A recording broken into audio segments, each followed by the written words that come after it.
Pagkatapos, mabilang ang sinasakay namin sa mga sakyang patungo sa Horizon Residence, Taguig. Pagdating sa Horizon Residence, dumidiretso kami sa basement upang maibaba ang nasabing basura at dalhin sa unit ni Congressman Saldico sa 56th floor sa nasabing lugar kung saan siya nakatira. Bago ibaba ang nasabing basura, ito ay bawas na. Halimbawa, nag-akyat kami ng 46 na malita.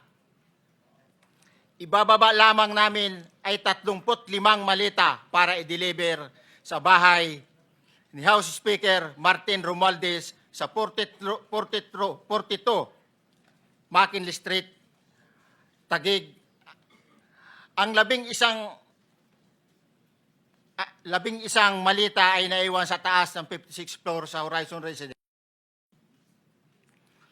Humigit kumulang 3 beses ako mismo ang nag-deliver ng basura sa bahay ni Congressman Saldico, sa Horizon Residence at sa mga bahay ni Speaker Romualdez sa 42 McKinley Street, Taguig.